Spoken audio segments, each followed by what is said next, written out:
Buenos días.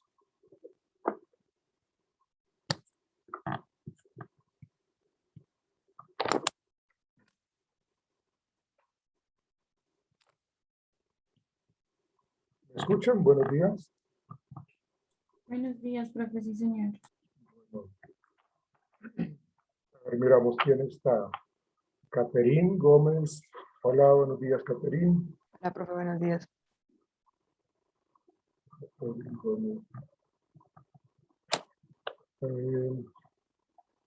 Diego Suárez. Hola, Diego, buenos días. Presente, profe, buenos días. Ahorita se convirtió usted en el único representante masculino del salón, ¿no? Sí, señor. Fuerza. Fuerza. Sí. Bendito, bendito usted entre todas. Sí, señor. Eso es normal siempre en las facultades de psicología, ¿no?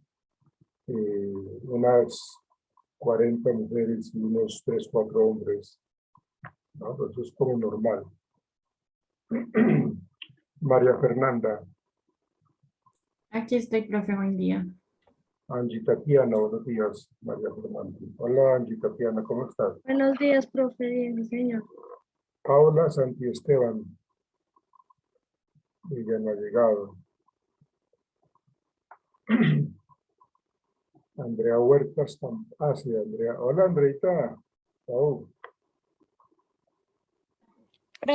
Profe, soy Faisile Patiño. Yo ya me voy a conectar a otro dispositivo para poder prender la cámara. ok. Andrea, ya te vi, Andrea.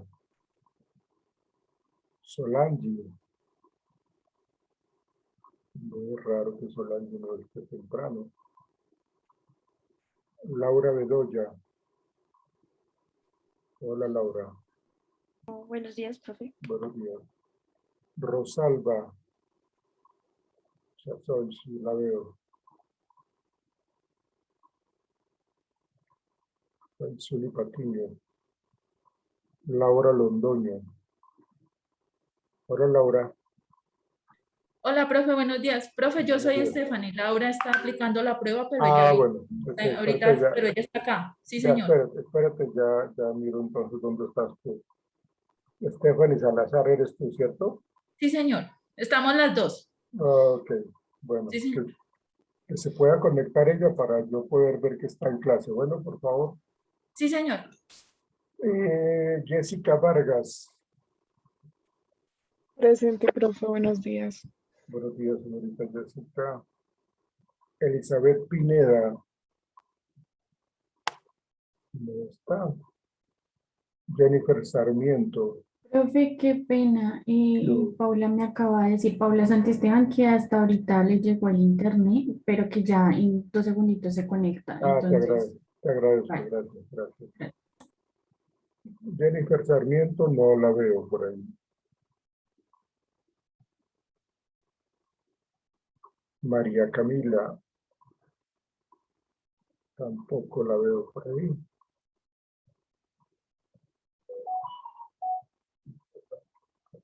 Valentina Franco. No está. Lady tampoco la veo. Ah, sí, Lady ya está, ya la vi. Yo soy la que no pongo cámara, pero sí estoy. Ok, bueno, listo, ok. Valentina Garzón. Buenos días, Valentina. Buenos días, profe. ¿Y tu cámara? Profe, ya activo. Es que me va a conectar del computador. Jennifer Gómez. Jennifer Gómez no ha llegado. Bueno. Quería que estuviera Jennifer porque ahí está ingresando. Entonces esperemos que ingrese Jennifer porque ella es la que tiene que comenzar nuestros temas de hoy. Profe, Sí, dime, Angie, Tatiana. es que acabo de hablar con él y me dice que tuvo problemas con el internet, que ya se conecta. ¿Con quién? Con Elizabeth Pineda. Ah, bueno, sí, sí. Bueno, si aquí yo tengo, pues esperemos de que se conecte y le quitamos la falla. Hola, Jennifer.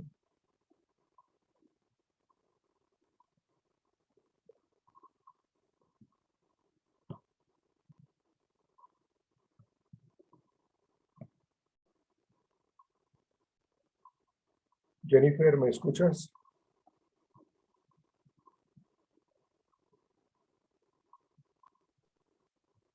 Profe, creo que todavía no se ha conectado del todo porque no le aparece el micrófono. A ver, miramos. Ah, sí, tienes toda la razón. No tiene el micrófono. Sí, tiene problemas. Bueno, antes de que iniciemos, quiero comentarles algo que tenemos que hacer para estos siguientes días. A ver, yo miro algo.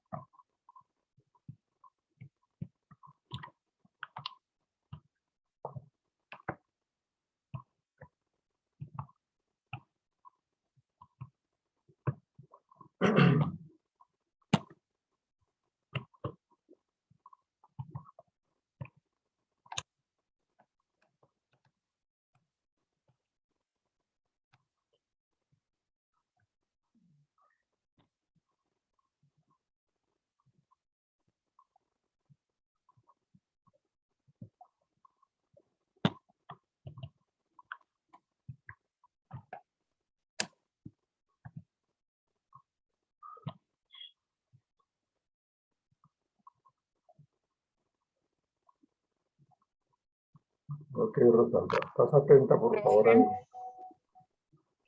Mi compañera Solange me acabo de avisar que hoy no puede ingresar a clases porque se le presentó un inconveniente médico con la hija. Bueno, ok, gracias, Jessica. Profe, buenos días, qué pena, es que no tenía internet, hasta ahorita me pude conectar, no sé si ya llamó a lista, Paula Santisteban. A ver, sí, ya llamé a lista y vamos a ver dónde estás tú. Ah, Profe, sí, yo también. Gómez Jennifer. Buenos Jennifer. días. Hola, Jennifer. Gracias. Ya les quité la falla de la clase de hoy. Bueno, Ay, muchas gracias, profe. ok. Vamos a trabajar una... pues normalmente yo les coloco a ustedes un mapa conceptual, pero ahora lo vamos a cambiar. Vamos a trabajar lo que es una infografía. Entonces, necesito que ustedes tengamos en cuenta dos actividades que vamos a trabajar para que ustedes me entreguen para el sábado en las horas de la noche. Digámoslo que eso sería nuestro segundo parcial, ¿sí? Que tienen que ver con los trastornos de aprendizaje que hemos trabajado desde ayer, que tiene que ver con la familia y que tiene que ver también con una serie de películas. Yo les voy a dar ahorita los nombres de las películas, ustedes escogen la que ustedes consideren y les gusta, ¿sí? Pero acá les quiero definir lo que es una infografía para que tengamos claro de que el texto acá en este caso es bastante reducido. Tiene que ir acompañado, como lo menciona acá en la definición de la infografía, es una colección de imágenes, gráficos y texto simple. O sea, por eso se habla que es muy poco el texto que va allí, es muy mínimo, que resume un tema para que se pueda entender fácilmente. ¿Sí? Las infografías son bastante interesantes y son muy chéveres de trabajar porque pues, nos colocan un poco a la vanguardia con la creatividad para que sepamos nosotros qué es lo que queremos aprender, cómo lo vamos a aprender. Entonces ahí hay varias cosas que nosotros debemos tener en cuenta en lo que tiene que ver con la infografía. ¿Sí?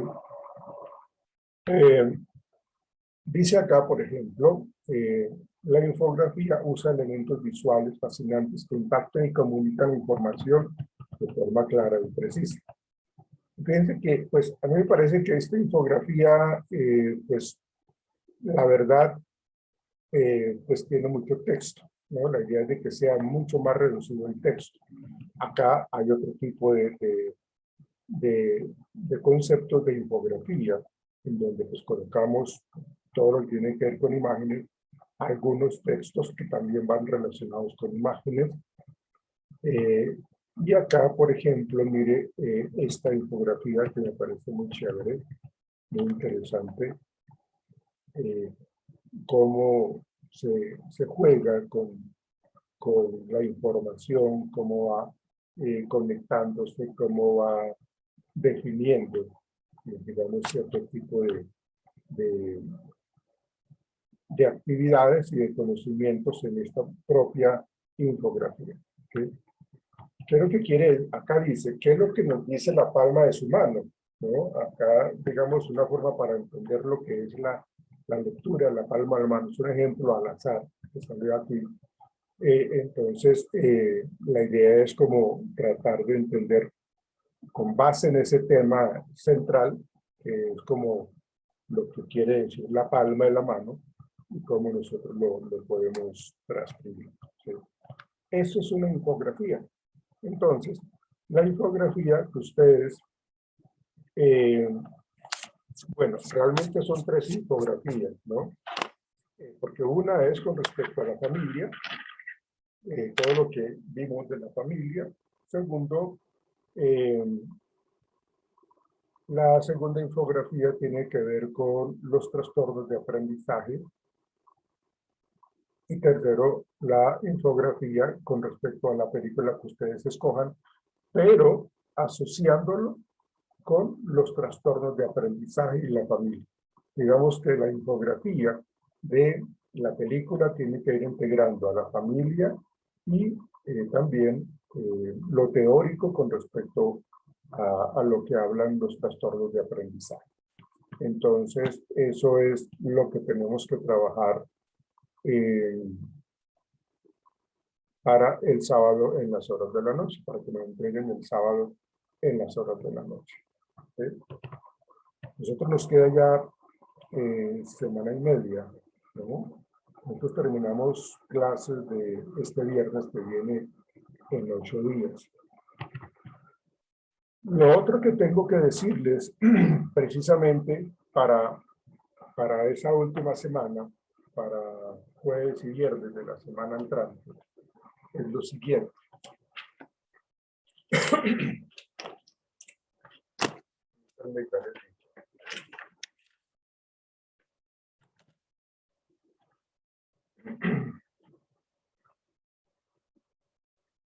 Vamos a tratar de hacer 2 entrevistas.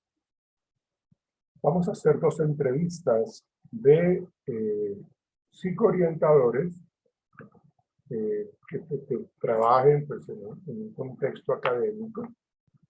Y vamos a hacerle, pues bueno, yo quisiera que ustedes diseñaran ustedes mismos sus preguntas con respecto a la entrevista que le vayan a hacer a la psicoorientadora, y otra entrevista un docente para que hablen ustedes, para que indaguen con respecto pues, al ambiente escolar, al rol que tiene como docente, a las problemáticas que se le han presentado, cómo lo han solucionado, igual que qué tipo, en el caso del psicoorientador o la psicoorientadora, qué tipo de problemáticas son las más representativas en esa institución educativa, bueno, dónde trabaja, lógicamente, cuánto tiempo lleva trabajando en esa institución. Entonces, quiero que como que indaguemos un poco como los aspectos que se viven, las situaciones que se viven en ese contexto escolar, ¿sí? Las problemáticas que se viven, cómo se vinculan con la familia. Es decir, traten de ustedes en esta entrevista de abarcar todos los temas que hemos visto hasta la fecha, inclusive como qué tipo de estrategias de aprendizaje utilizan, qué tipo de modelo consideran es el más favorable. Entonces, diseñen ustedes con base en lo que hemos trabajado en todo este módulo, por eso se hace la última semana, para que todos estos temas que hemos venido trabajando estén allí. Porque hay que incluir inclusive la parte legal, cómo manejan ellos, cómo están interactuando con el Instituto Colombiano de Bienestar Familiar, cuando ellos remiten a un muchacho para una EPS, es decir, todo, absolutamente todo. Entonces, por eso yo no les estoy dando las preguntas, sino que ustedes mismos las diseñen, ¿sí? Diseñen esa entrevista y la puedan pues como realizar tanto con el psicoorientador o la psicoorientadora como con el docente, ¿sí? Entonces son dos entrevistas, una entrevista para el psicoorientador y una entrevista para el docente. Más o menos, si estamos hablando de que hay, por decir algo, 18 temáticas en el módulo, pues entonces tendrían que haber como mínimo unas 15 preguntas que abarquen pues, precisamente todo lo que hemos trabajado durante este módulo.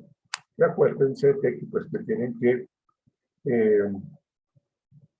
abarcar el tema jurídico, el tema legal, cómo es el protocolo que tienen que hacer para poder ayudarle a un pequeño que está, por ejemplo, viviendo abuso sexual, o que hay de pronto intentos de suicidio, que hay bullying, ¿no? O sea, todos esos temas los hemos venido trabajando.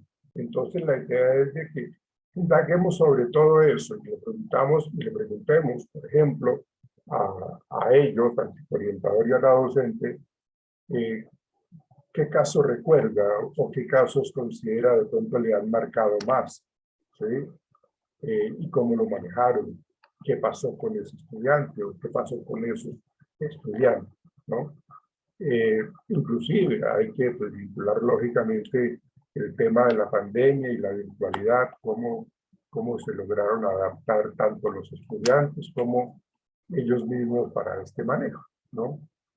Y como ya han estado regresando a la presencialidad, pues también cómo se presentó esa adaptación, cómo se readaptaron prácticamente a estos temas de la presencialidad. Entonces, eso lo digo porque tienen que irlo trabajando, diseñando la entrevista para que los 2 últimos días de clase, jueves y viernes, ustedes hagan esa presentación, ¿sí? No sé, me gustaría, si es posible, que si se puede grabar, ¿sí? Si la persona autoriza que se pueda grabar a manera de video, para que lo compartamos acá nosotros, ustedes hagan la entrevista, sería mucho más fabuloso, ¿sí? Bueno, pues esto es parte del aprendizaje. De hecho, nos muestra un poco cómo nosotros como psicólogos y exactamente como psicólogos educativos tenemos que manejar un poco las entrevistas, cómo tenemos que manejar las consultas. Entonces esto como que nos va quitando un poco como el temor y nos vamos intentando hacer una entrevista con respecto a casos reales, ¿no? A estudios de caso. En este caso, pues con los docentes y con el psicoorientador. Una pregunta. Sí, Jessica, dime. En total son 3 infografías y 2 entrevistas. Sí, pero acuérdese que la entrevista es para el otro fin de semana, de mañana en 8 días, ¿no? O sea, no es para este fin de semana, es para el otro fin de semana, las 2 entrevistas. Bueno. Entonces vayan mirando ustedes a quién pueden entrevistar. Si lo hacen de una manera pues, presencial o tendrían que hacerlo por Zoom. Entonces como que se tenga pues como todo ese uso de las TIC en el caso de que tengan que hacerlo de una manera virtual por vía Zoom, ¿no? Entonces esa es la tarea. La de las infografías sí es para este sábado. ¿Sí? Para este sábado. Bueno, dejémoslo para el domingo. Dejémoslo para el domingo para 6 de la tarde el domingo, para que tengamos un poco más de tiempo. Y lógicamente las entrevistas, les voy a crear también una carpeta para que me suban, digamos, la entrevista,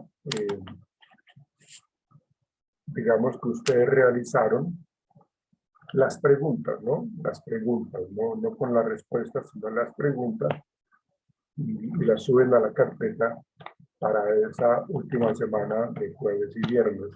Esto sería, como es la última semana de clase, estaríamos hablando de que sería 16 y 17. ¿Sí? Hoy estamos a 8. Para el domingo quedan las 3 infografías. ¿Sí? Para el 16 y 17, la semana siguiente, quedarían las 2 entrevistas. Una para un psicoorientador o psicoorientadora y la otra para un docente. Bueno. ¿Tienen alguna pregunta con respecto a esta actividad o a estas actividades?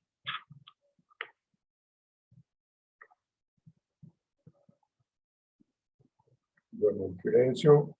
Profe, yo sí tengo una pregunta. Escuché que son 3 infografías.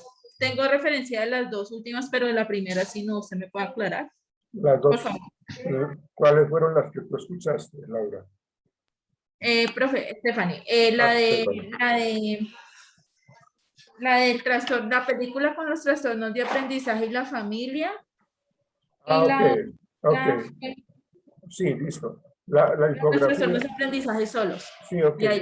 La primera, bueno, acá el orden no interesa. Lo que quiero que quede claro es de que las 3 infografías se van a manejar de la siguiente manera. Una infografía con respecto a la familia, ¿sí? Que es la combinación de imágenes y texto, ¿sí? Sería entonces esa parte de la primera infografía de la familia. Segundo, bueno, y con todos los conceptos que vimos de la familia, ¿no? Segundo, una infografía con respecto a los trastornos de aprendizaje, los que vimos, y si ustedes consideran agregar algunos otros, pues háganlo, no hay problema. Pero pues la segunda infografía sería como los trastornos de aprendizaje. Y la última infografía está relacionada con unas películas que ya ahorita les voy a dar los nombres de las películas para que ustedes escojan una y realicen esa infografía integrando familia, trastornos de aprendizaje, ¿cierto? Que se están evidenciando en la película y realicen esa infografía. ¿Listo, Stephanie? Sí, señora, ahora sí, ya, Con gracias. gusto, con gusto. Eso es. Las películas son las siguientes. Las películas son las siguientes. Ya, veremos cuáles son.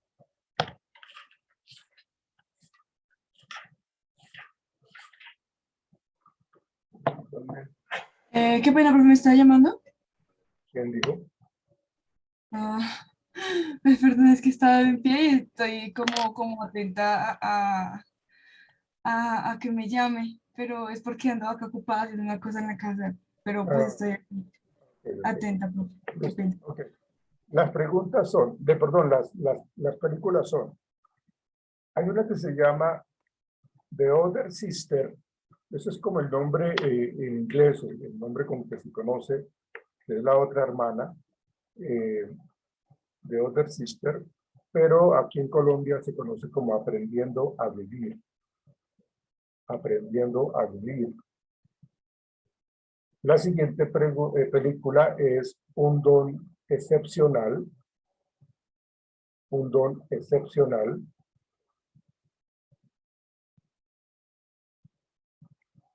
La tercera,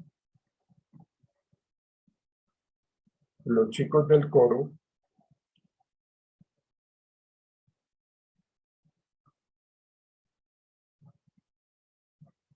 La cuarta, El Buen Maestro.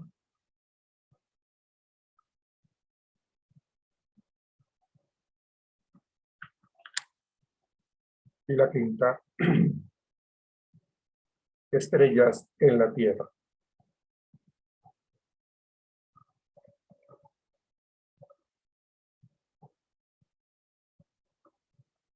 María Fernanda,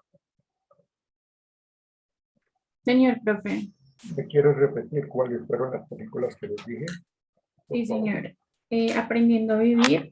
Mundo excepcional, ¿le entendí? No sé si sea así, mundo excepcional. Los No, chicos. perdón, ¿cuál dijiste la segunda? Mundo excepcional. No, un don. Un don Un don. excepcional. Ah, ok, Un don. perdón. Un don excepcional, los chicos del coro, el buen maestro y estrellas en la tierra. Estrellas en la Tierra. Okay. Todos quedaron claros con los nombres de las películas. De esas 5, escojan una. Escojan una. ¿Sí? Y analícenla. Véanla, analícenla y hacen la infografía integrando pues, el temario de la película con la familia y con los trastornos de aprendizaje. ¿Sí? Diego. Señor, profe, yo tengo una pregunta. Sí, dígame, hermano. Como son 5 películas, ¿no importa que se escojan repetidas? No, porque igual la infografía que su merced va a trabajar es totalmente individual, ¿no? Sí. El enfoque que su merced le da es totalmente individual, muy particular. Entonces no importa que Caterina y su merced escojan Aprendiendo a Vivir y otras personas también lo hagan. Pero la idea es de que pues hay varias películas y todas son bastante interesantes y tienen un contenido muy bueno con respecto a la psicología educativa. Diego, repíteme las 5 películas, por favor. Bueno, yo la primera la anoté en inglés. The Other Sister. The Other Sister. Un Don Excepcional. Sí. Los Coristas. Okay. El Buen Maestro. Estrellas en la Tierra. Ok, sí, Los Chicos del Coro también se le conoce como Los Coristas. Los Coristas, sí. Eso es. Una pregunta, es que a mí no me queda claro qué es la infografía y en qué formato se hace eso. Ah, carambas. Bueno, No, pero tú lo podrías hacer. Lo que pasa, Lady, es que pienso que tú tienes que estar siempre como acompañada de una persona que te pueda ir guiando con respecto a la actividad que debas trabajar, ¿no? Entonces, yo sí te sugeriría que puedas tú como hablar con alguno de tus familiares y se sienten y miren lo que es la infografía, porque igual tú la puedes hacer. Tú la puedes hacer porque es simplemente colocar en un... eso hay muchas plantillas para poder hacer infografías, ¿sí? Entonces, tú vas trabajando y vas mirando en compañía de algún familiar, de alguna persona cercana a su merced, alguna amiga, entonces que se pueda realizar ese tipo de actividad. De tal manera, Lady, que su merced va a trabajar en su actividad, porque pues no sería como interesante que tuvieras que hacer un escrito y ya, no.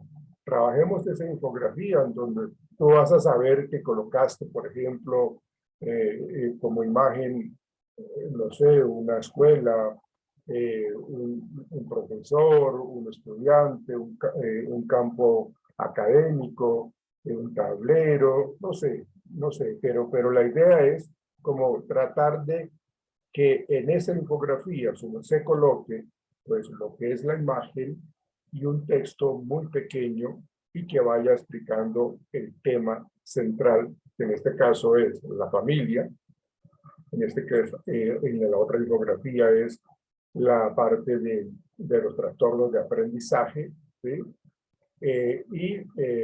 Por último, pues la película. Entonces, es bueno que su merced pueda ir realizando todas esas actividades, porque su merced tiene la capacidad, su merced lo puede realizar. Lo que pasa es que necesitamos del apoyo de otra persona, y por eso son estrategias de solución a este tipo de actividades. Y que no te me quedes tú perdóneme la palabra, como rezagada por la condición que tienes, sino que pues tú puedas ser un poco más estratégica y puedas darle como un buen término a las actividades que se están realizando. Pensé que de pronto sí tendrías dificultad, pero la verdad, en compañía con otra persona cercana, alguna amiga, algún amigo, pueden, digamos, trabajar sobre la infografía. Y hay muchas plantillas, ¿no? Para hacer infografías. Entonces, te invito a que te metas en esa tarea, a que investigues, a que descubras, porque como te digo, lo puedes hacer. Obviamente lo puedes hacer. ¿Listo, Lady? ¿Y qué tipo de figuras se pueden usar para esas plantillas o dónde se consigue eso? La verdad, eso sí no sabía. Su merced lo puede buscar, o sea, hay muchas figuras, o sea, son imágenes, ¿sí? Su merced se va, hay una página que se llama, espere, ya les digo, aquí yo la tengo por acá anotada, Pixabay, y ahí hay una serie de imágenes, ¿sí? De todo. Ustedes la pueden descargar. Se llama pixabay.com. ¿Sí? Y ustedes ahí entran a esa página, se paran ahí en el buscador de Pixabay y colocan, por ejemplo, aprendizaje, o colocan colegio, o colocan familia, y ahí les arroja una gran cantidad de imágenes, ¿sí? Si ya están queriendo buscar detalles más particulares, pues igual colocan la palabra que ustedes quieran y les va a aparecer, ¿no? Entonces, eso sería, señorita Leila. Bueno. Oh, muchas gracias. Con mucho gusto. No faltaba más. Con mucho gusto. Listo. Entonces, eso es lo que yo quiero que hagamos. Esas 3 infografías para el domingo. Yo les subo la carpeta a ustedes de pronto hoy mismo, o si no, el viernes, para que ustedes tengan donde subirlo. Y lo de las 2 entrevistas también, les voy a crear la carpeta para que ustedes me suban la entrevista, el cuerpo de la entrevista, ¿sí? Para que la podamos como seguir, hacerle seguimiento a las preguntas que ustedes hicieron y a las respuestas que obtuvieron de la psicoorientadora, del psicoorientador o del docente, porque son dos entrevistas. Tengan en cuenta todos los temas, por favor, que hemos visto y que vamos a ver hasta la otra semana, porque allí pues tiene que indagarse sobre eso. Listo, señoritas y Diego. Voy a dejar de compartir esto para que le demos inicio. Vamos a comenzar con su merced Jennifer Gómez, porque a partir de lo que su merced habla, está muy relacionado a los otros temas, ¿no? Entonces, vamos a comenzar contigo, Jennifer Gómez.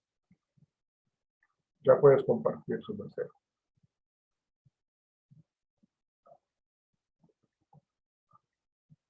Ánimo, Diego, ánimo, ánimo.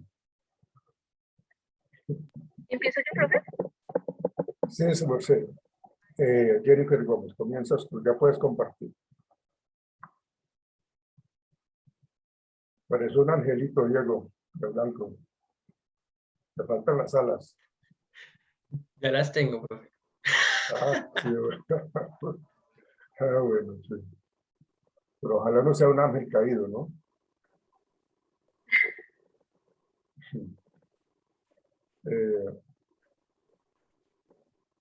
Ok, listo.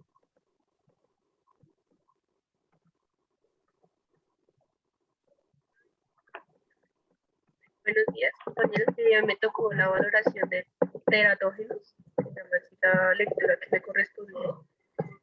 Uy. Bueno, ¿qué es teratógenos? Entonces, teratogénesis proviene del griego terato, que significa monstruo. Es un agente teratogénico, es una sustancia de agente físico u organismo capaz de provocar un defecto congénito durante la gestación del feto.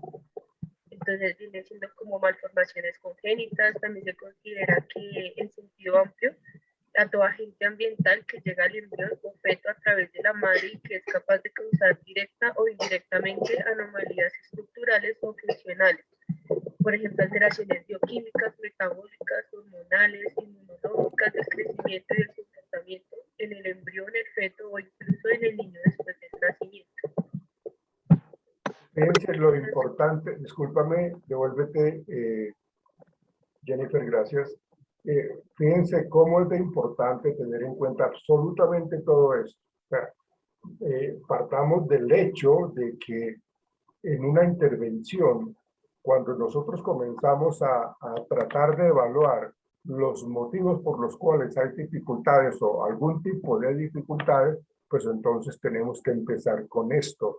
Por esto es necesario que tengamos con claridad, que vayamos al punto de dónde comenzó esta situación complicada para el estudiante, para la persona que estamos atendiendo y le queremos apoyar, para saber de qué manera nosotros tenemos que redirigir el tratamiento. Si nosotros no tenemos claro esto, pues lógicamente podemos estar haciendo las cosas de una manera desordenada y de una manera disfuncional. ¿Por qué? Pues porque no tenemos con claridad qué es lo que está pasando con la parte congénita, qué es lo que está pasando con ese tipo de sustancias, de aspectos del medio ambiente que con la madre, digámoslo, se lo ha transmitido, ¿no? Ustedes bien lo saben de que si hay madres que son consumidoras, que fuman demasiado o que toman frecuentemente licor, pues lógicamente este tipo de sustancias, pues en últimas van a generar una serie de problemas severos, casi irreversibles en el pequeño, ¿sí? Y eso de ahí en adelante va a tener unas grandes complicaciones en el desarrollo académico, social y de movilidad para el pequeño. Inclusive cuando se habla de los aspectos hormonales, cuando hay relaciones sexuales entre familiares de primer grado de consanguinidad, también eso está influyendo de una manera negativa en esas malformaciones congénitas y esas condiciones negativas que tienen los pequeños. Listo, Jennifer, gracias. Entonces se clasifican en estos tipos. En el biológico son los agentes infecciosos que son capaces de atravesar la placenta causando graves malformaciones en el embrión, que corresponden pues a los virus, bacterias y parásitos. Entre esos está la sífilis, la hidrocefalia, la sordera, entre otras. También está la parte física, que son altas temperaturas, como la hipoxia y radiaciones ionizantes, que entre esta pues encontré esta que se llama espina bífida, que es cuando el bebé tiene como algo así como se ve en la imagen, algo en la espalda al abajo. Los químicos, que son como las drogas en altas dosis de consumo habitual, como decía el profesor, el consumo de químicos, drogas, entonces generan tumores, retardos, labio leporino, acondroplasia, TAF, no me acuerdo si no me acuerdo otras más, pero sí son varias.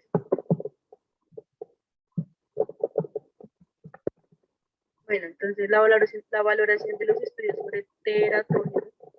Entonces dicen que los datos que pueden analizarse a la hora de estudiar y valorar son en el hombre y provienen fundamental de dos tipos de fuentes. Entonces están los epidemiológicos y los casos clínicos. Entonces en el epidemiológico están los retrospectivos y los prospectivos.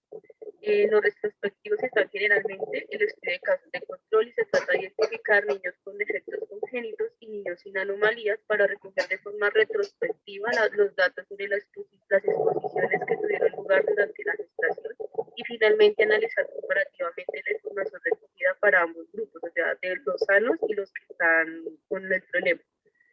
En los estudios prospectivos se trata de identificar madres que estén expuestas y madres no expuestas a determinados factores para evaluar después comparativamente cómo ha sido el desarrollo del embrión, del feto o el niño en ambos grupos. Los posibles sesgos sobre los estudios sobre los teratógenos. Pues hay muchos más, pero pues puse los que más relevantes pues para mí.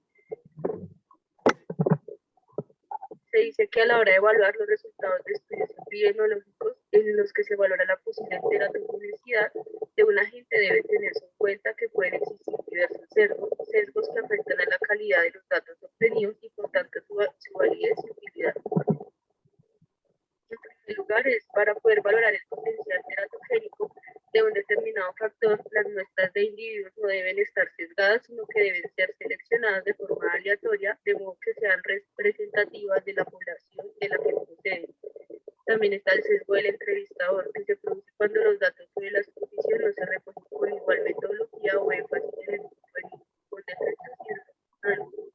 El otro sesgo es que la mayoría de los sesgos que acabamos de enumerar pueden minimizarse presentándoles una debida atención en la fase de diseño del estudio.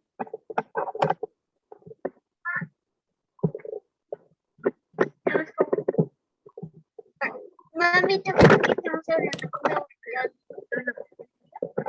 Mami, que estamos contando una historia con mi abuelita. Creo que sí. Ya, los criterios de causalidad en los estudios sobre teratógenos. Entonces, en la valoración de los estudios sobre teratógenos, además de descartar posibles sesgos, es preciso tener en cuenta una serie de criterios para poder establecer que existe una asociación o relación causal entre la exposición. Jennifer, no se te entiende nada. ¿No me escuchan bien? Sí. No. Yo te escucho, yo te escucho claramente. Entonces, en valoración de los estudios sobre teratógenos, además de descartar posibles sesgos, es preciso tener en cuenta una serie de criterios para poder establecer que existe una asociación o relación causal entre la exposición prenatal a un teratógeno y la aparición de un defecto congénito en el embrión, el feto o el niño. Entonces, podemos resumir que dichos criterios de causalidad del siguiente modo. Entonces, estos sí son todos los que estaban en la lectura. Si el riesgo obtenido es de una magnitud pequeña, se debe considerar la posibilidad de que exista algún sesgo. B, debe haber un efecto de dosis-respuesta, o sea, de modo que mayor dosis de la exposición debe observarse mayor gravedad de los efectos o mayor riesgo. C, la asociación debe tener sentido biológico, y la D es la asociación debería ser consistente, lo que implica que el hecho de que el grupo de individuos expuestos muestre una frecuencia de efectos mayor que el grupo de individuos no expuestos debería ser reproducible en otras poblaciones y con diferentes métodos.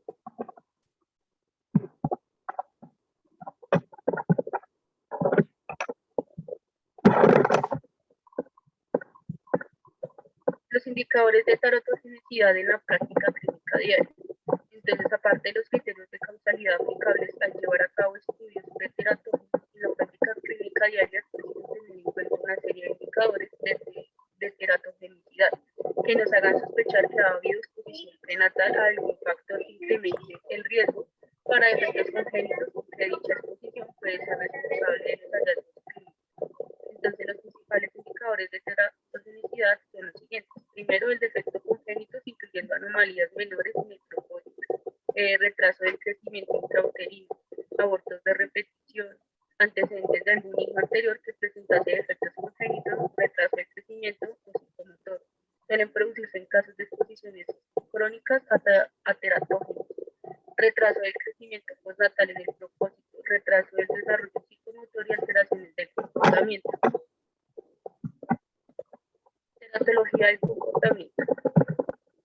Para evaluar los efectos de las exposiciones prenatales sobre el comportamiento postnatal se emplean múltiples pruebas o exámenes encaminados a valorar uno o varios de los siguientes aspectos: adquisición de los hitos del desarrollo, función sensorial, coordinación sensitiva motora, comportamiento exploratorio y aprendizaje.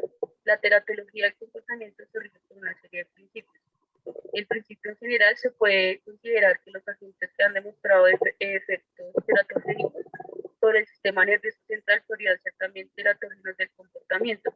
El cuadro de alteraciones del comportamiento depende del momento del desarrollo prenatal en que tuvo lugar la exposición. También el grado de severidad del efecto sobre el comportamiento viene determinado por las dosis del agente. Los agentes que producen alteraciones en estructuras diferentes a las del sistema nervioso central no suelen causar de forma directa problemas de comportamiento. Profesor, que ahí dice que no totalmente esos agentes o esas infecciones pueden alterar el comportamiento. Sí, lo que pasa en este aspecto es de que de acuerdo a cierto agente teratogénico, va a generar, pues, lógicamente, cierto tipo de deficiencias en procesos cognitivos. Y al tener este tipo de situación negativa, pues los niños, siempre, cada uno de nosotros como seres humanos, buscamos como vías de escape, como modos de defendernos de toda una serie de presiones sociales o familiares que nos hacen sentir mal. Entonces, cuando tenemos esas dificultades, por lo general el comportamiento se empieza a mostrar de una manera negativa, de una manera como de rebeldía.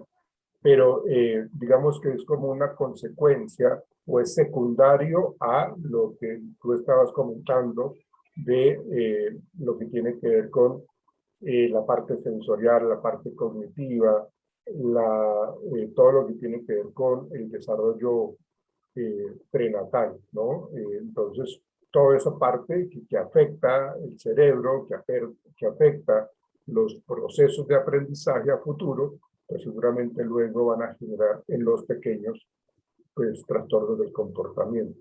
Por la misma situación en donde ya se cansan, se sienten siempre señalados, aburridos, prácticamente rotulados, y entonces ellos, las alteraciones del comportamiento no se hacen esperar y se muestran, como les digo, con rebeldía o con esa conducta oposicional.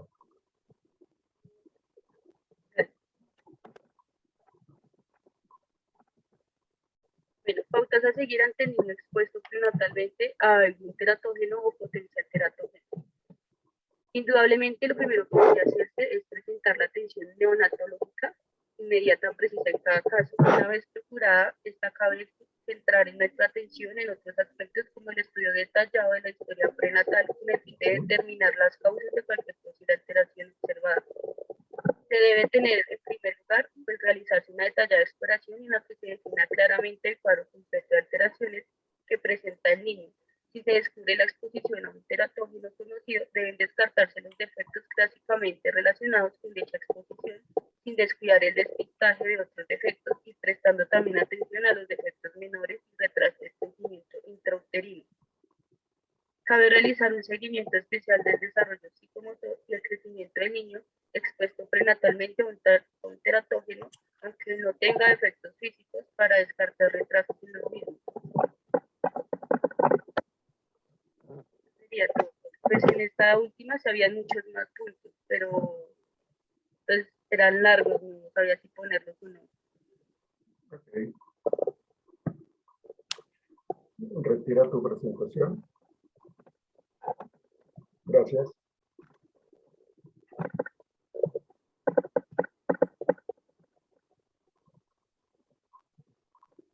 ¿Por qué se escuchaba tanto movimiento del micrófono, Jennifer?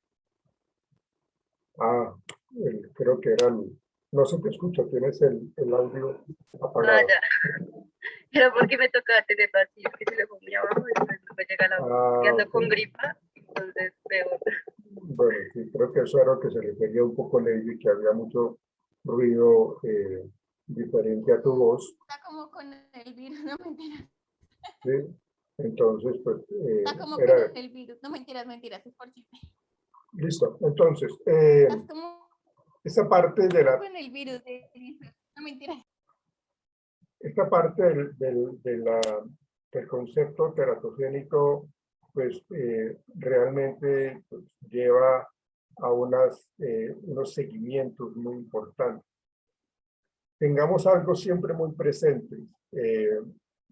Cuando nosotros necesitamos hacer una evaluación, un seguimiento, nosotros solitos no lo podemos hacer. En este caso necesitamos el concepto del pediatra, de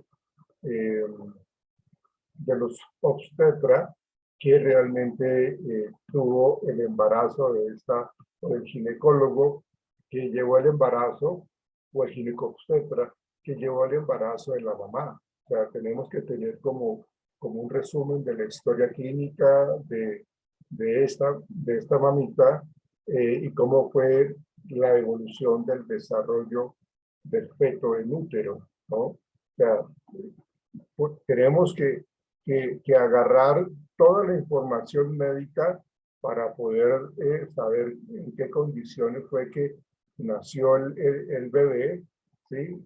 Bajo qué características, si fue prematuro, no lo fue, si estuvo con bajo peso, si tuvo hipoxia neonatal, una gran cantidad de cosas que se convierten en unos factores muy ligados a futuros trastornos de aprendizaje, ¿sí?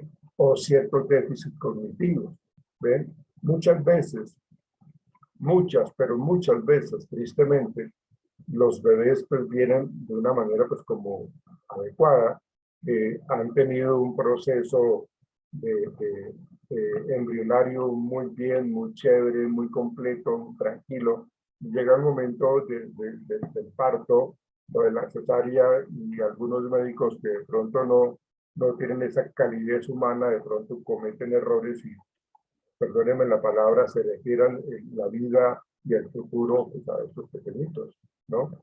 Entonces todo eso hay que indagarlo, todo eso hay que tratar de conocerlo para poder nosotros, como psicólogos educativos, en ese contexto escolar, podamos nosotros apoyar.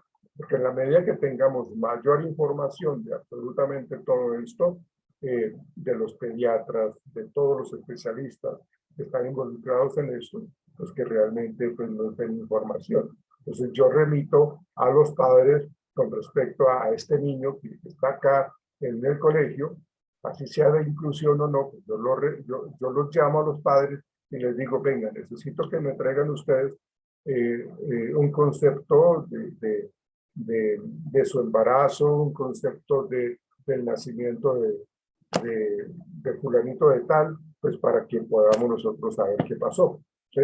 Entonces, se le solicita que la mamá o los padres nos traigan esas historias clínicas, ¿no?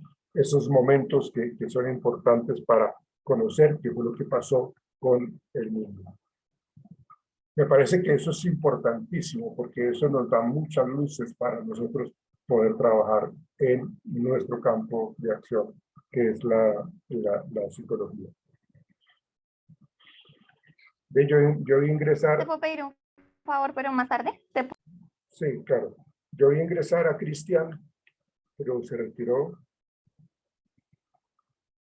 No, profe, era mi computador, es que cuando entró es Cristian Zambrano, pero otro es el computador para poder compartir pantalla ahorita. Ah, no era Cristian, no era Cristian. No, profe, qué pena.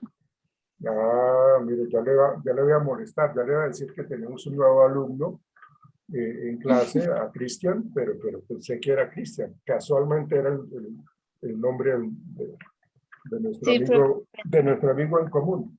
Que no ha vuelto, no volvió. No sé si fue que se pasó a la noche, pero igual él tampoco me informó. Yo le mandé un mensaje y creo que hasta hoy me lo respondió. Bien, listo, gracias Jennifer.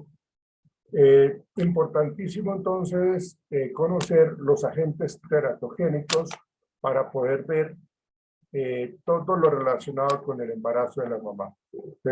Para poder ver qué pasó con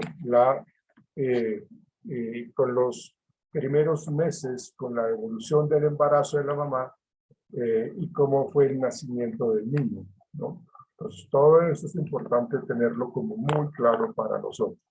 Acuérdense que nuestra profesión está relacionada con el área de la salud, más que todo, ¿sí? Pues están en ciencias humanas y sociales, pero pues cuando se habla de lo que tiene que ver con psicología organizacional, cuando se tiene que ver con psicología social, jurídica, digamos que tiene este componente de ciencias humanas y de las y sociales, ¿no? Pero si hablamos nosotros de la psicología educativa, de la psicología clínica, nos enfocamos más en la parte clínica como tal, como en el área de la salud, porque tenemos que tener claro todo esto que yo les estoy mencionando, ¿sí? Tenemos que tener claro por qué se presentaron esos trastornos de aprendizaje. Entonces, el enfoque en este caso tiene que ser mucho más clínico. Bueno, ok. Listo, gracias Jennifer. Vamos con su merced Diego Suárez. Muéstrame sus alas. Listo, profe. Soli, ayúdame a compartir, por favor.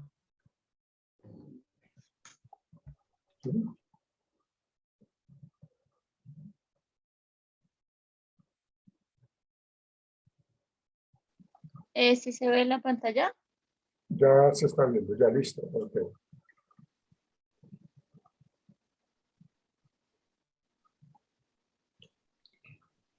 Bueno, me tocó el manejo del tratamiento del autismo.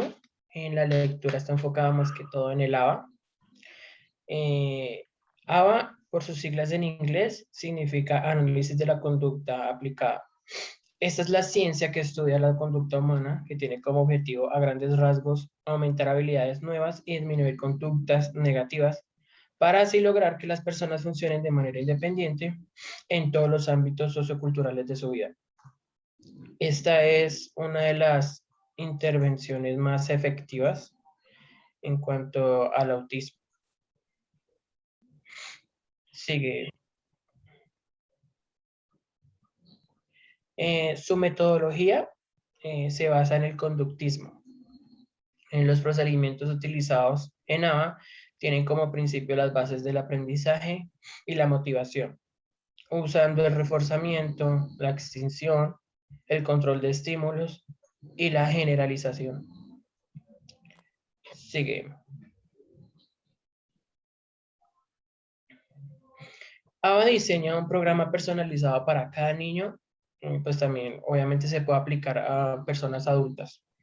Y en cada programa se incluye las habilidades no adquiridas, las conductas inapropiadas y los objetivos de la familia.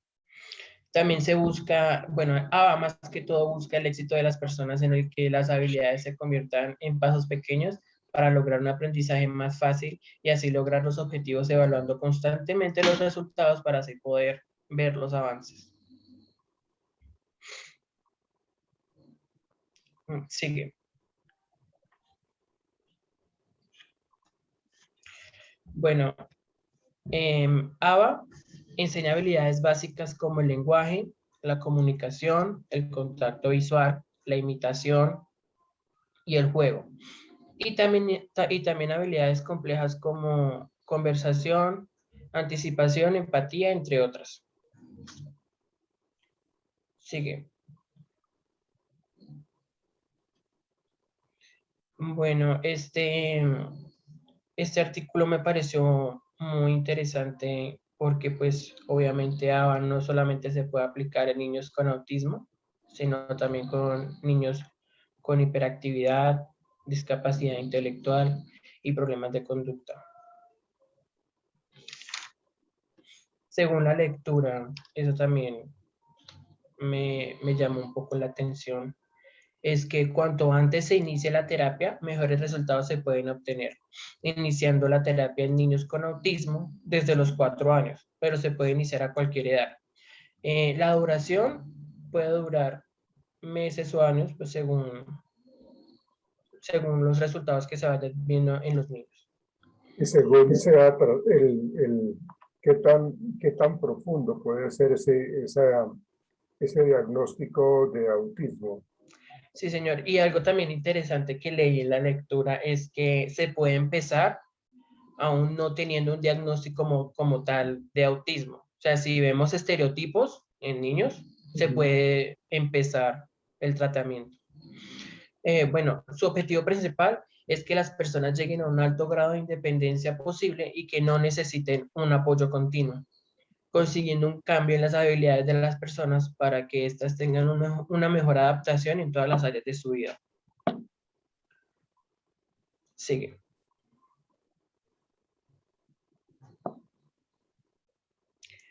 Y por último, las características que también me llamaron mucho la atención, que son muy interesantes, que son 3, las características principales en la terapia de ABA. Son la primera, iniciar la terapia a una edad temprana para poder ver mejores resultados. La participación activa de los padres y cuidadores y que estos incluyan los mismos métodos que utiliza el terapeuta y que generalicen las habilidades aprendidas, siendo ellos como los coterapeutas. Y por último es la calidad que tenga el profesional a hacer el procedimiento. Esta es mi presentación de hoy. Solamente pues trataba de ABA en el autismo y su manejo en el tratamiento. Sí, claro. ¿Quieres devolverte, Diego, por favor? Más para atrás. Déjalo ahí, por favor, déjalo ahí. Realmente lo que nosotros trabajamos con niños autistas, pues no sé si ustedes han tenido la oportunidad de estar en contacto cercano con niños que tienen este trastorno, que tienen este espectro autista. Son bastante, en ocasiones, difíciles de manejar. Por eso Los niños que son autistas. Perdona. Lady, cuando quieras hablar, por favor, levanta la mano si eres tan amable. Estoy en el celular, estoy en otra tablet. Pero igual, tú puedes en el celular también levantar la mano. Permíteme, ya te doy la palabra porque quiero hablar de este tema. Resulta que este proceso que se lleva con niños autistas lo debe tener a uno como preparado precisamente para frustraciones o para aciertos con respecto al proceso terapéutico que uno tenga pues con este tipo de muchachos. Como les digo siempre, yo tengo que tratar de conocer de antemano todos los conceptos de los otros profesionales del área de la salud que me pueden aportar y me pueden ayudar. Entonces, yo necesito un concepto de neurología o neuropediatra, ¿sí? Yo necesito un concepto de lo que es la fonoaudióloga, lo que es terapia ocupacional, para poder manejar el caso, ¿no?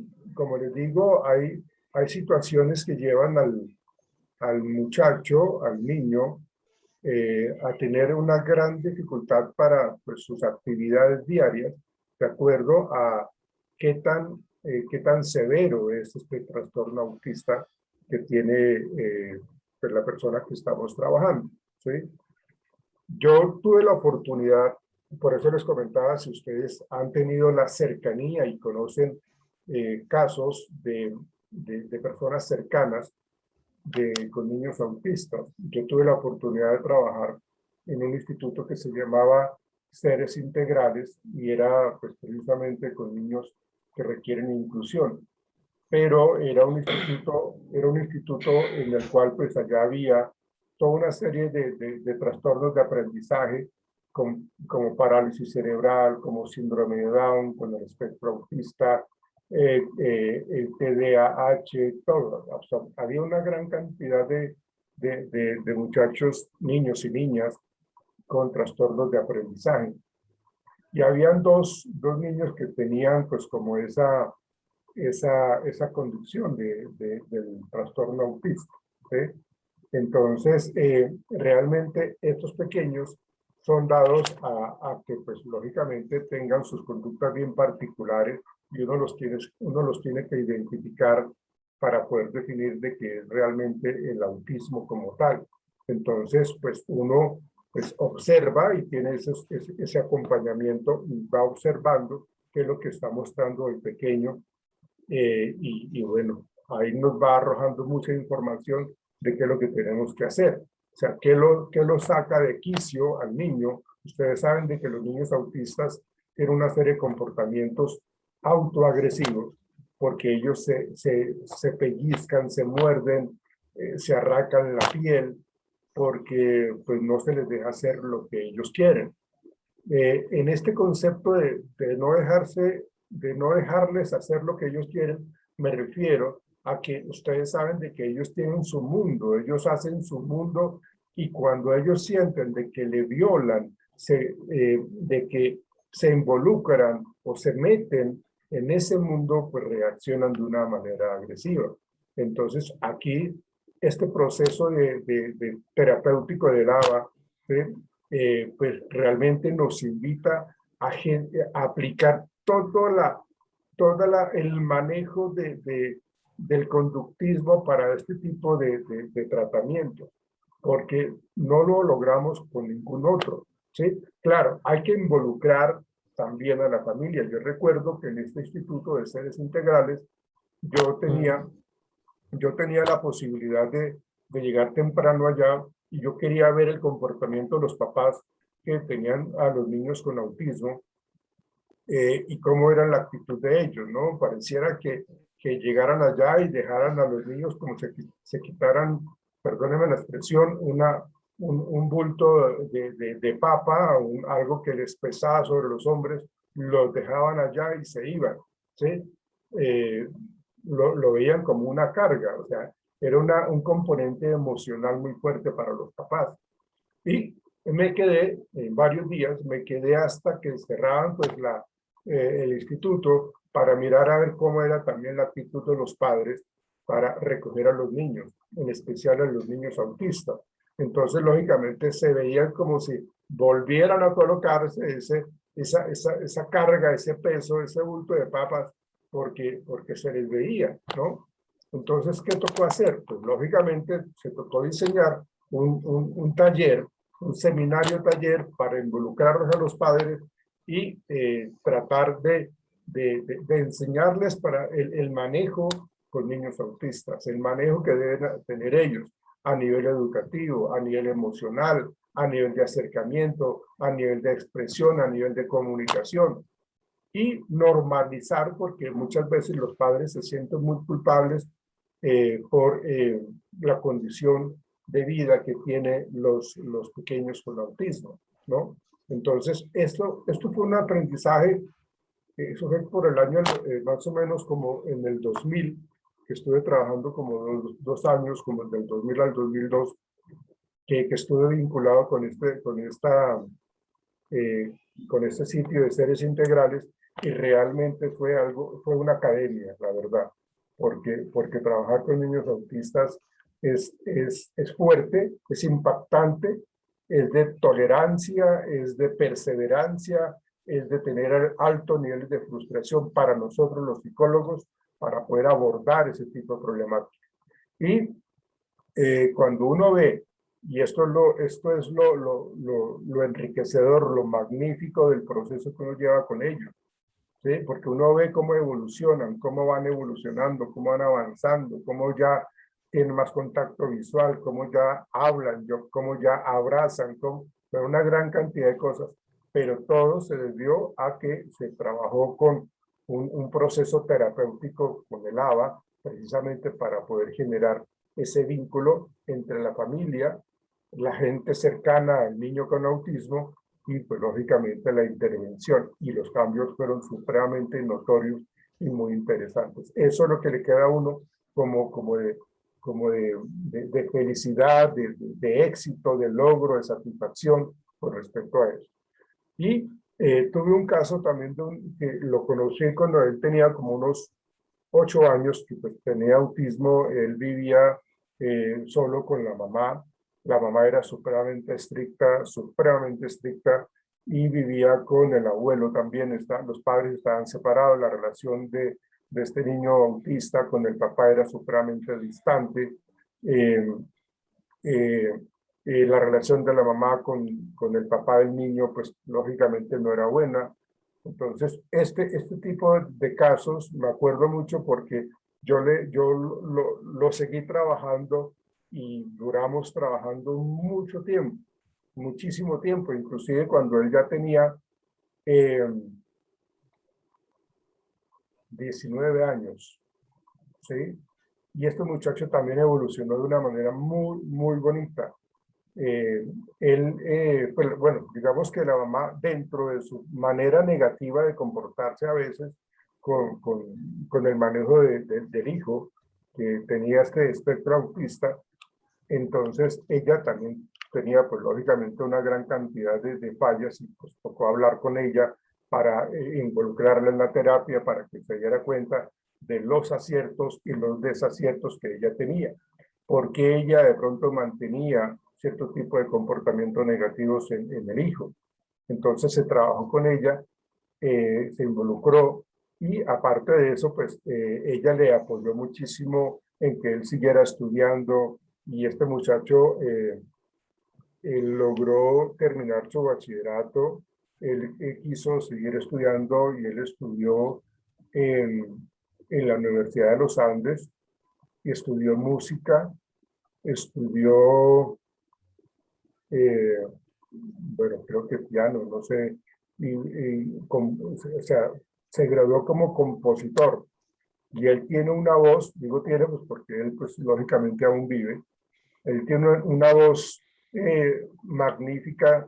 No sé mucho de canto, pues no quiero decir si es de hombre o mujer en cuanto a lo que es la voz, si es de soprano o la otra, no sé, pero la voz que él tiene era supremamente espectacular, supremamente espectacular.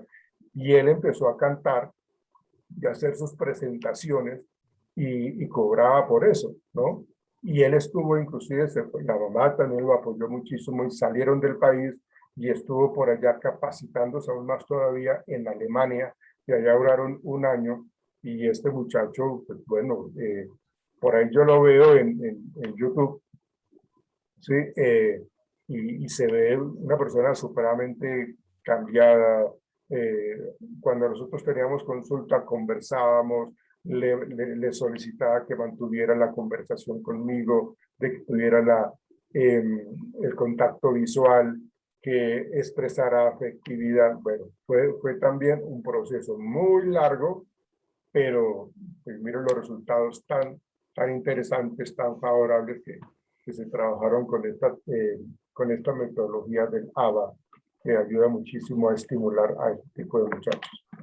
Entonces, cuando ahorita, hoy mismo, en estas fechas, cuando se habla de los procesos de inclusión, se incluyen a los niños que tienen el espectro autista.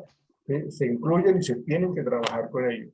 Por eso las personas que están trabajando en los colegios, sean distritales o sean privados, pues tienen que trabajar precisamente con personas que sean especializadas en el manejo del autismo, es decir, en el manejo con los niños de inclusión. Si nosotros le colocamos, y esto es uno de los factores también que uno tiene que evaluar cuando está trabajando con los docentes, ¿sí? ¿Qué tan motivados se sienten estos docentes para trabajar con niños con inclusión o de inclusión? ¿Qué tan preparados se sienten para trabajar con niños de inclusión? ¿Sí? ¿Tienen altos niveles de tolerancia a la frustración o no? Porque por una mala actitud, por un mal manejo de los niños, de los docentes hacia estos pequeños, pues lógicamente le pueden dañar todo un proceso y lo retroceden y todo involuciona, y entonces pues, lógicamente eso pues, es lo que no tiene uno que permitir si uno es el psicólogo educativo de este colegio. Entonces realmente trabajar con este tipo de personas con autismo, primero uno tiene que querer la profesión, querer hacer todo esto por ellos y ver cómo evoluciona.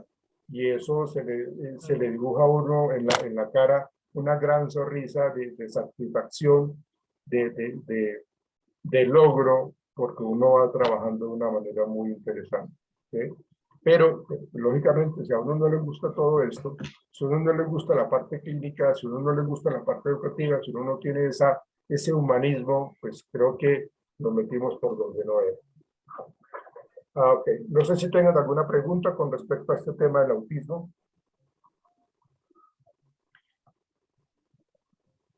¿No? Yo sí quería decir que a mí en lo personal este tema que me tocó me encantó mucho porque yo tengo un sobrino que pues aún no nos han dicho nada si tiene o no el espectro autista, porque pues ahí uno se da cuenta que la salud aquí en Colombia, más que todo en la salud pública, la verdad no hay nada de interés, no es buena, sí. Entonces unos nos dicen que tenía que tenía, ¿cómo era que se llamaba esa enfermedad? Bueno, que tenía un problema neuromadurativo, lo que era. Otros nos decían que tenía un problema psicomotor y otros pues nos dicen que de pronto sí tiene el autismo, pero lo tiene muy leve.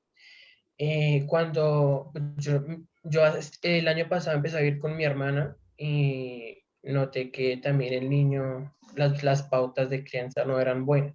El niño hacía lo que él quería y entonces yo viendo todo el tema del conductismo, los reforzamientos, lo empecé a aplicar en él y en menos de 6 meses el niño ha avanzado demasiado.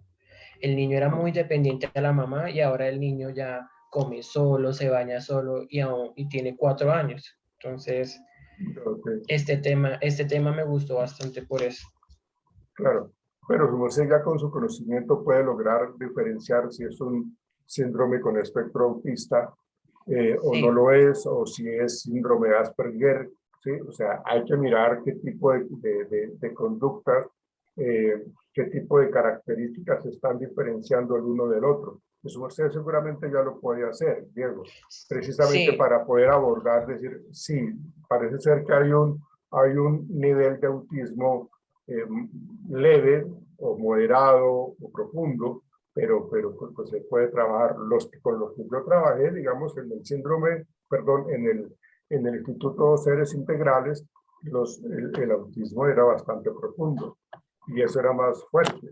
Y en el otro caso, que les hablo del muchacho este que terminó por allá en Alemania, pues era un síndrome autista con espectro autista mucho más manejable, mucho más educable. Y los resultados pues son muy, muy chéveres.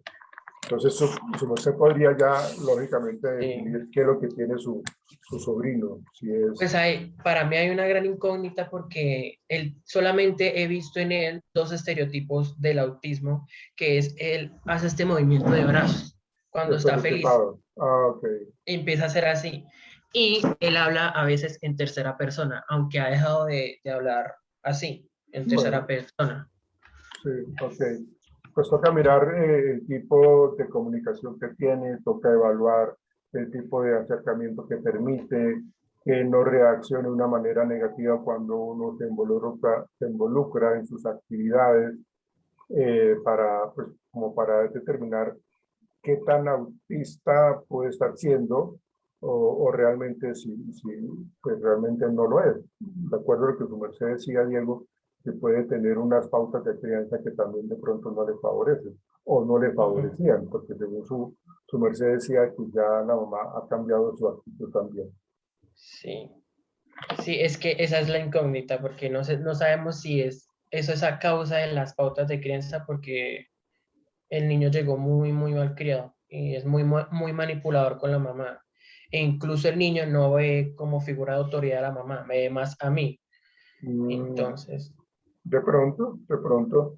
Pero tú puedes seguir indagando, Diego, con respecto a las actividades que él tiene, si él fácilmente resuelve problemas muy complejos y cuando se le coloca una suma básica no la puede resolver. Eso es otro indicador del autismo, ¿no? Pero tendrías que seguir evaluando. Pues tiene 4 años y todavía tú puedes hacer mucho por él, lógicamente, para que se determine. Y pues lógicamente que lo lleven a un neuropediatra, que le hagan seguimiento por fonoaudiología, por terapia de lenguaje, por psicología, para que de pronto se pueda mirar qué es lo que está pasando y tener ese concepto cognitivo como tal. Listo, Dieguito, muchas gracias. Listo, profe. Vamos con su merced, Jessica Vargas. Retira tu presentación, Diego, por favor. Sí, profe, ya comparto.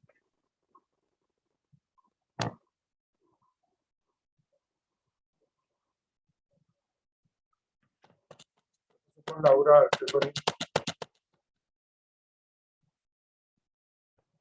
Stephanie, ¿me escuchas? No me escucha.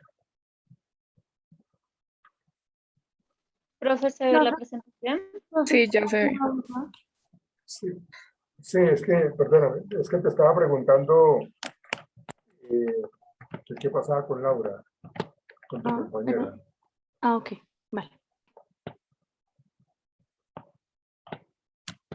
Dale, Jessica. Bueno, buenos días. Entonces hoy vamos a manejar el TDAH. Entonces, siguiente. Este trastorno es uno de los trastornos del neurodesarrollo más frecuentes en los niños. Por lo general, se diagnostica más en los varones. Son diagnosticados como hiperactivos 2 veces o 3 veces más que las niñas. Las niñas también presentan estos mismos síntomas que los niños, pero entonces ellas son como más, un poquito más calmaditas o los síntomas se ven menos reflejados en ellas. Los niños con TDAH no solo son activos físicamente y faltos de atención, también tienen dificultades para responder de manera adecuada y para trabajar de manera estable. También es probable que no sean capaces de controlar su conducta cuando se les ordena. Siguientes. Entonces, tenemos aquí unos indicadores del TDAH. Dentro de los primeros indicadores encontramos los problemas de falta de atención. Aquí pues no ponen atención en los detalles o cometen errores por descuido, tienen dificultad para mantener la atención en tareas o actividades de juego, no parece escuchar cuando se le habla de manera directa, tiene dificultades para organizar tareas o actividades, se distrae con facilidad por estímulos extraños, es olvidadizo en las actividades cotidianas. El segundo estímulo que encontramos son los problemas con el control de impulsos. Aquí da las respuestas de manera abrupta, antes de que se hayan completado las preguntas. Tiene dificultades para esperar su turno y también interrumpe o se entromete con los demás en las conversaciones o juegos. En los últimos indicadores tenemos la hiperactividad, que aquí el niño puede jugar con las manos o con los pies o se sacude en el asiento. Se levanta del asiento en el salón de clases, en otras situaciones también, en situaciones que se espera que esté sentado, corre o escala de manera excesiva y en situaciones inadecuadas. Tiene dificultad para jugar o participar en actividades recreativas de forma silenciosa. Habla de manera excesiva. Entonces, este trastorno generalmente se diagnostica en la escuela. Siguiente. Entonces, dentro del tratamiento farmacológico, encontramos el Ritalin, Laderal, el Focalin, la Derecina y el Ciler. No sé si estoy pronunciando bien. Estos son estimulantes, pero pues entonces en dosis específicas suelen tener efectos contrarios en los niños con TDAH. Estos efectos a corto plazo incluyen posibles mejorías en el comportamiento social, como la cooperación, la atención y la obediencia. Las investigaciones que han realizado sugieren que entre el 70 y el 80% de los niños con TDAH son más dóciles cuando toman estos medicamentos. Sin embargo, pues muchos sufren efectos colaterales negativos, como lo son el incremento de la frecuencia cardíaca, el aumento en la presión sanguínea, una interferencia con la tasa de crecimiento, el insomnio, pérdida de peso y náuseas. Muchos estudios también han concluido que las mejoras conductuales que resultan de los fármacos pocas veces producen mejoras en el aprendizaje académico o en la relación con los pares. Y esto es muy importante para ellos. También enfrentan grandes desafíos en estas dos áreas. En apariencia, los niños pueden que el comportamiento de los estudiantes se ve una mejora de forma significativa y puede que los padres y los maestros cometan la falencia de creer que ellos ya como que se curaron y ya no están padeciendo este trastorno, pero pues realmente no es así. El siguiente, Zuli. Profe, aquí en el artículo pues no vi como directamente como que le estuvieran dando como un tratamiento o algo así que no fuera farmacológico, entonces investigué por aparte. Entonces, el primero que encontramos es el enfoque del manejo conductual en el aula, que aquí puede promover los comportamientos positivos de los estudiantes en el salón de clases, mediante un sistema de recompensa o una tarjeta de informe diario, y se desalienta los comportamientos negativos y se alienta los comportamientos positivos. Este enfoque pues lo dirige el maestro y puede influenciar de manera constructiva en el comportamiento de los estudiantes al aumentar la participación académica. Luego encontramos la capacitación organizacional, que aquí se les enseña a los niños el manejo del tiempo, las destrezas de planificación y maneras de mantener sus materiales escolares organizados. Esto se hace con el fin de optimizar el aprendizaje del estudiante y reducir las distracciones. Siguiente, Zuli. ¿No hay más? Devuélvete. Entonces también voy a dar como unos consejos como con los que se podrían tener éxito en el salón de clases.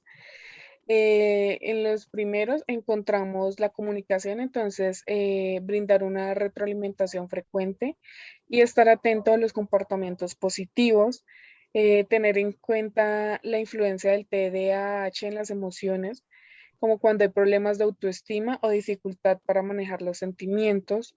em, Entender que los niños con TDAH podrían quedar absortos en actividades que les interesan o tienen que estar súper concentrados y podrían necesitar ayuda adicional para dirigir su atención. También se puede realizar la asignación de tareas, asignaciones de tareas.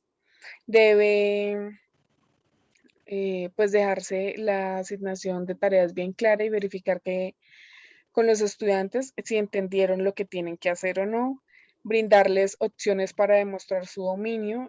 Un ejemplo podría ser dejar que el alumno escoja entre un ensayo escrito, un informe oral o un examen. Asegurarse que las tareas no sean largas y repetitivas, eh, que las tareas sean más cortas, que proporcionan pues un pequeño desafío sin ser demasiado difíciles. Estas pueden funcionar para los niños con TDAH. Por último, encontramos elaborar un plan que se ajuste al niño. Entonces aquí podemos observar y hablar con el estudiante acerca de lo que le ayuda y de lo que le distrae. Un ejemplo puede ser usar aparaticos para distraerse, limitar el contacto visual mientras escuchan, la música de fondo o moverse mientras aprenden. Puede ser beneficioso o distraerlos dependiendo pues ya del niño. También se debe comunicar regularmente con los padres y involucrar al consejo, al psicoorientador. Esto sería todo, profe. No se les olvide que hay que involucrar también entonces a la fonoaudióloga, a la terapista ocupacional, porque necesitamos que en esas sesiones terapéuticas el niño tenga pues como mayor acompañamiento de otros especialistas para que mejore. La intervención no solamente es psicológica. De hecho, cuando se habla de el manejo farmacológico, esto a los padres no les gusta mucho, o sea, realmente los papás evitan que se dediquen a los hijos cuando tienen este trastorno. Ustedes saben de que cuando los niños presentan esta hiperactividad más el déficit atencional, pues lógicamente los trastornos de aprendizaje se hacen evidentes, ¿no? Uno diría, bueno, ¿por qué esto es un trastorno de aprendizaje? Pues precisamente pues porque no controlan impulsos, porque no siguen normas, porque se distraen con facilidad, pues entonces lógicamente eso hace de que bajen su rendimiento académico. Pueden ser inclusive niños supremamente dados a ser brillantes y cuando tienen esta hiperactividad y cuando realizan sus actividades escolares dentro del salón de clases lo hacen de una manera muy rápida, pues como que yo como docente tengo que tener como ya otro tipo de actividades para que él terminó lo que estaban haciendo todos, mientras los otros niños no han terminado, él ya terminó hace 10 minutos. Entonces yo necesito ocuparlo, necesito que tenga otro tipo de actividades. No tanto de sentarse, sino de pronto que me ayude a coordinar algunas cosas para que pues con ese tiempo adicional que tiene ya luego de haber terminado sus actividades escolares me puede apoyar. Porque ¿qué es lo que pasa? Cuando el niño ya termina sus tareas en el salón de clases, sus actividades, empieza a levantarse, a molestar, a irle a quitar el lápiz al compañerito, a molestarlo, a empujarlo, a hacerle caras. Entonces, pues lógicamente eso se convierte en una conducta desafiante. Entonces, en la intervención, como les comentaba, si hablamos de esa parte farmacológica que a los padres no les gusta, porque pues, muchas veces los aletargan, por lo general, dependiendo del medicamento, ¿quieres devolverte a la imagen de la medicina, por favor? Jessica. Ahí, ok. El Ritalin es el que más se utiliza y la dexedrina son los que más se utilizan y a veces generan todas esas alteraciones que tú mencionaste, Jessica, y también, pues, lógicamente, lo vuelven un poco aletargados, ¿no? Dependiendo de la dosis que se le esté dando al muchacho, al pequeño. Entonces, cuando se maneja eso, pues, los padres siempre dicen, cuando me llegan a consulta, me dicen, no, doctor, yo no quiero que me le estén dando medicamentos. Entonces, ¿qué es lo que tenemos que hacer nosotros? Diseñar un tratamiento, pues, para él y para la familia, porque esto no es únicamente del niño. Entonces, hay que diseñar un tratamiento supremamente organizado, supremamente estructurado para irlo llevando paso a paso, ¿sí?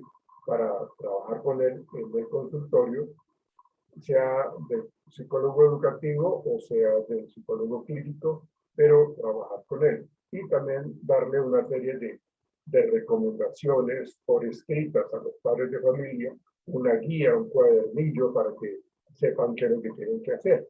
Entonces, el tratamiento conductual, la terapia conductual, cognitivo-conductual, si se quiere, pues tiene que estar ahí de la mano para que pueda de pronto más adelante, en la medida que vaya mejorando, con el acompañamiento del Ritalin o la dexedrina, pues para que más adelante se le vaya quitando eso. ¿Por qué? Porque le estamos enseñando a controlar impulsos, le estamos enseñando a que siga normas, a que siga órdenes, a que respete. Y entonces, en la medida que eso se va avanzando, pues lógicamente le vamos retirando todo ese tipo de medicamentos. Pero eso no se lo retiramos nosotros, eso lo hace el médico que le está llevando el caso, el neuropediatra o el pediatra, ¿sí? Porque ustedes saben que nosotros los psicólogos, aunque conocemos el manejo de los medicamentos, sabemos cuáles son, para qué sirven X o para qué sirve Y, pero lo conocemos, pero no lo podemos formular. Entonces, simplemente le decimos a los padres de familia, de acuerdo a que ustedes han visto, ha evolucionado su hijo, miren qué tanto ha cambiado. Entonces, hacen cita con el médico pediatra para que se determine si ya le podemos ir reduciendo, se le va quitando gradualmente, pues, ese medicamento. Y se me tienen que mantener las normas. Y yo tendría que volverlo a ver después de que yo ya he trabajado con él durante unos 3 meses, yo puedo volverlo a ver en 6 meses, para que miremos a ver cómo evoluciona. Y siempre mi actitud hacia los pequeños tiene que ser muy agradable, muy motivante, muy chévere, de una sonrisa, de un buen acompañamiento, para que ellos tengan esas ganas de volver al consultorio. Listo. Gracias, señorita Jessica. Puedes retirar tu presentación. Vale, profe. María Camila.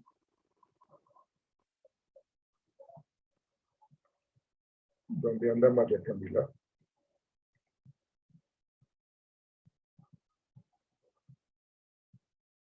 ¿Sabes algo, María Fernanda, de ella y María Camila? No, profe, no, señor. Pero ella estaba, espérenme que miro. Espérenme un instante, por favor.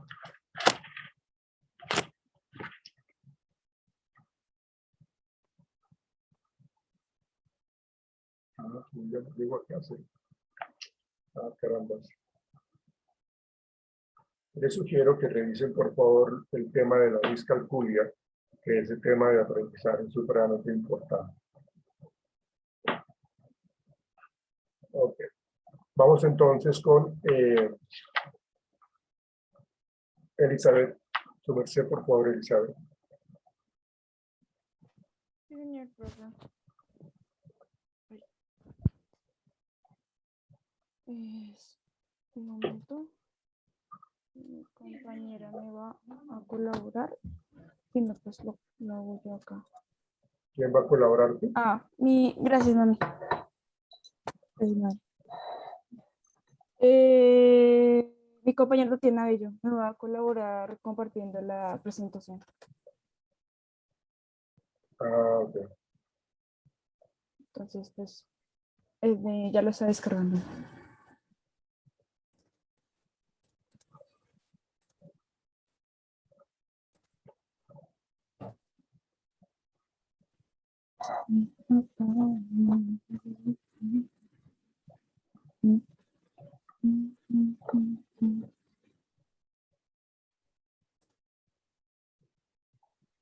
Uy.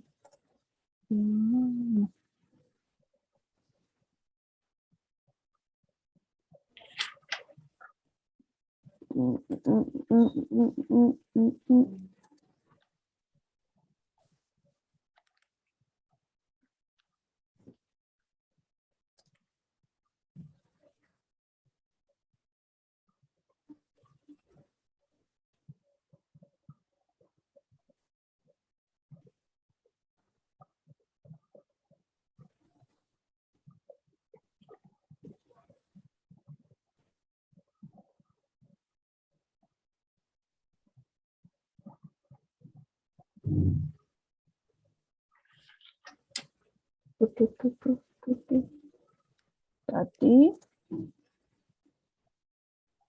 Un momentico, es que está como lento. Ah, dale, no hay problema.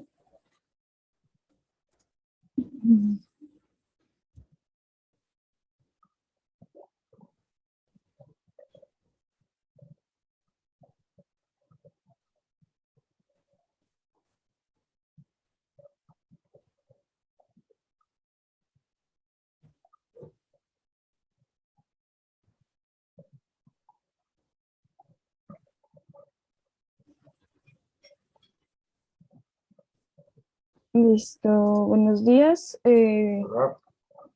A mí me corresponde el tema de la disortografía. Siguiente.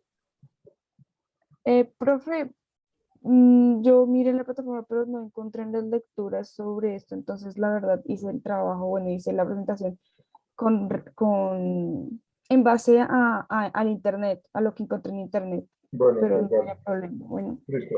la definición es que son trastornos de la capacidad de escritura que se manifiesta en los niños como una dificultad para transcribir las palabras de forma correcta.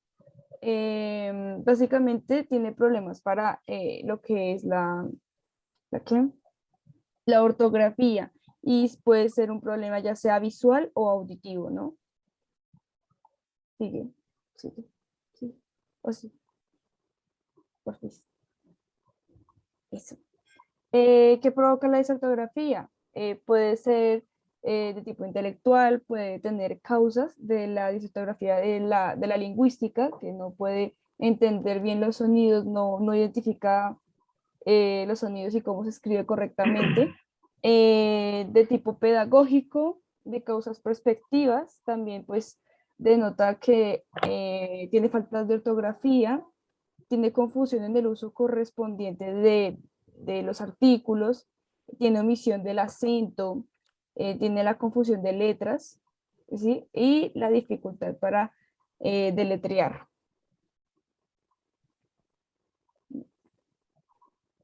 Ok, tipos de disortografía. Encontré que habían dos, uno que es natural, que se considera así cuando se ve afectado el desarrollo de una palabra y de describir por qué fonemas está formada. Gracias, mami. También puede tener que ver con las reglas de la conservación de fonemas y de grafía y de grafemas, perdón. Por ello, una persona que se presente pues, estos síntomas de confundir la forma de representación de esta escritura, pues puede presentar este tipo de problema, como por ejemplo las personas que cambian una V y una B, ¿sí? O una C y una S. También hay otro tipo que es la arbitraria, que pues dice que afecta principalmente a una persona con una variante de trastornos, o sea, puede tener problemas de varios distintos campos, ¿sí? Que tenga que ver con problemas de escritura o de aprendizaje. Y aparecía de otros tipos, aparecía la histografía temporal, que está relacionada con la percepción del tiempo y del ritmo. normalmente se presentan dificultades en el conocimiento de los aspectos de las que tienen mayor dificultad. Por ello, el objetivo es trabajarlas mediante la memorización de la escritura de las mismas. Esas palabras se incluirán en un vocabulario de dificultad ortográfica y es conveniente realizar también un análisis de utilización de los signos de puntuación. También está la de crear listados categóricos, ¿sí? También está componer un fichero cacográfico, que es importante, dice que es elaborar tarjetas con palabras de ciertas formas ortográficas en las que suele cometer errores, ¿sí? El objetivo es crear un registro para ver los errores cometidos y corregirlos posteriormente. Y también está la de corregir errores de ortografía con determinadas reglas. Es importante que el aprendiz haga utilización mayormente de las reglas de ortografía. Y básicamente, bueno, dale la siguiente, porfis. Básicamente, entre los ejercicios está que uno tiene que identificar las palabras que se dificultan o debe identificar cuáles son las letras que se más frecuentes en los errores de ortografía. Tiene apoyos como lo que pues, les acabo de mencionar, me adelanté, que esos son algunos ejercicios que se pueden realizar. Dice que es importante también tener en cuenta el apoyo desde el colegio y la casa. Es importante que si se le refuerza en el colegio, se le refuerce en la casa. Digamos, en el colegio se le puede reforzar el profesor dándose cuenta de los errores. Entonces, le puede hablar a los padres de familia, les puede dar estas pautas, incluso el profesor puede dejarle algunas tareas extracurriculares para mejorar esto. Y pues obviamente la importancia del seguimiento del trabajo en casa. Pero básicamente es eso, identificar los problemas que tiene. También hay que identificar si no tiene un problema auditivo o visual, porque si entonces es debido, digamos, como una de tipo arbitraria que tiene que ver con otros tipos de problemas, como digamos, no sé, un trastorno que no le permite tener, ¿cómo le digo? Perdón, me pongo nerviosa, que no le permite identificar el espacio, por ejemplo, podría tener problemas para identificar como la escritura y esas cosas. También encontré cuál era la diferencia entre disgrafia y disartria, no me acuerdo bien, pero decía que era como disartria. Sí, que se refiere a la diferencia es en el modo en cómo lo escriben. Y pues eso sí lo tengo muy claro y esa sí era una duda que le quería preguntar, porque sí lo encontré, pero no lo entendí muy bien. Y ya, profesor, sería todo. ¿Qué fue lo que no entendiste bien? La diferencia entre disgrafia y disartria. Es la pronunciación y la escritura. La disgrafia tiene que ver con la manera como estamos escribiendo de una manera equivocada. A veces la disgrafia tiene que ver con que la persona no sigue el renglón, sino que se va para arriba, ¿no? Sí, pero digamos, yo vi, porque la disgrafia también tiene que ver con cómo escuchan los sonidos. Digamos, alguna vez yo conocí a una niña que no decía fui, sino decía hui, con J. Sí. Y me preguntó, ¿cómo se escribe fui a la iglesia? Sí, porque tenía que escribir cuando lo que dice en Semana Santa.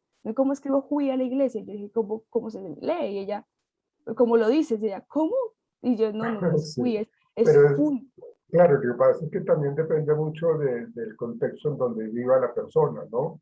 Porque pues, si también el ambiente cercano empiezan a tener ese tipo de expresiones, porque, pues, por ejemplo, cuando se hace ese tipo de palabras, o se dice el fui por el fui, ¿cierto?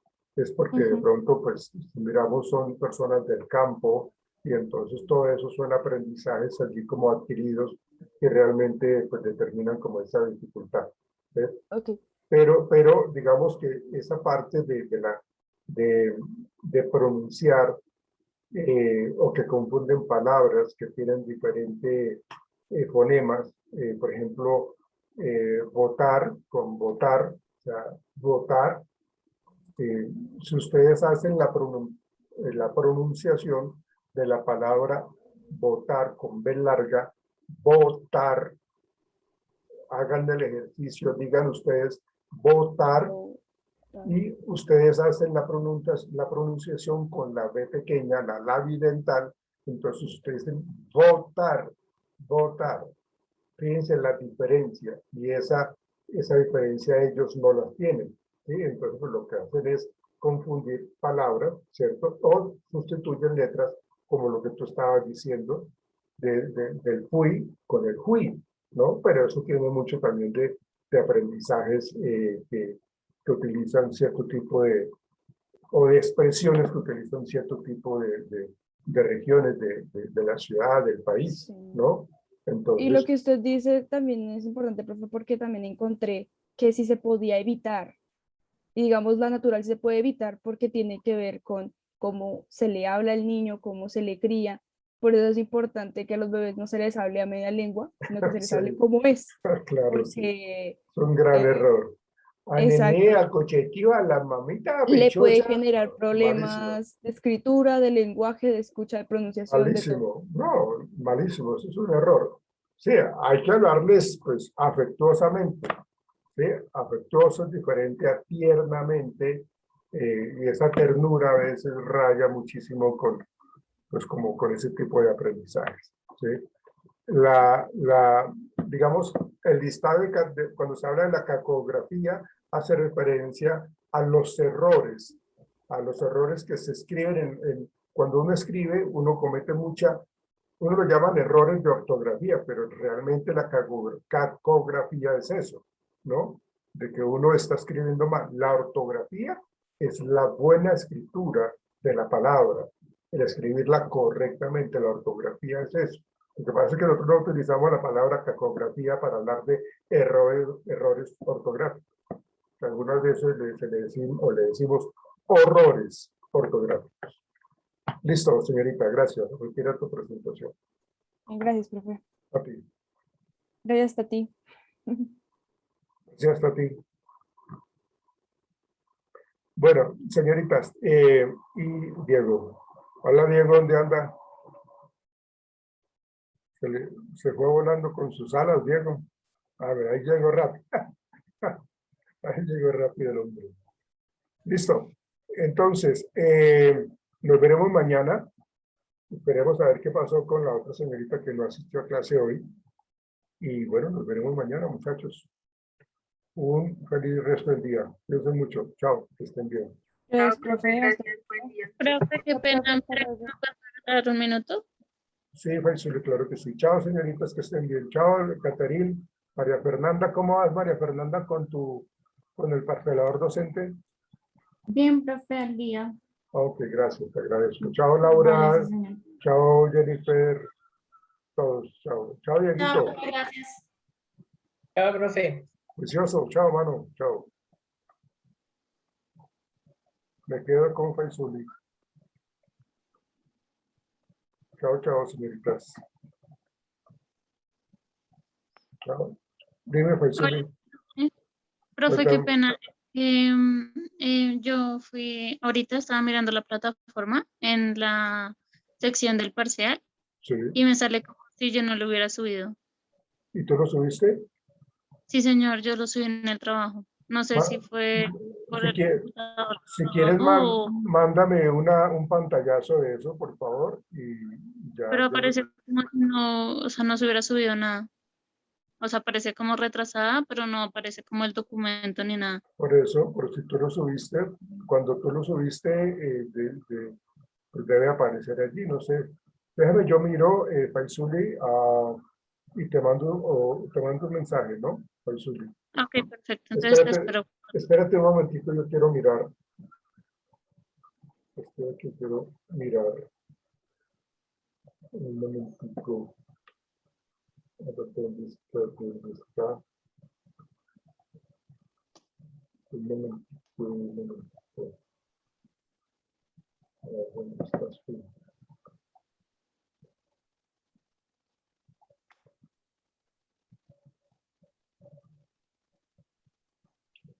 ¿Cuál es tu número celular? Porque es que tú no tienes acá en el grupo, no tienes identificado con tu nombre. ¿Cuál es tu número, por favor? Ok, que ya te escribo. Mándamelo pero al personal, no me lo mandes al grupo, sino mándalo de tu WhatsApp, por favor. Ok, perfecto. Perfecto, Listo. ya te escribo. Muchas gracias. Ok, chao. Cuídate mucho, que estés bien. Chao. Gracias.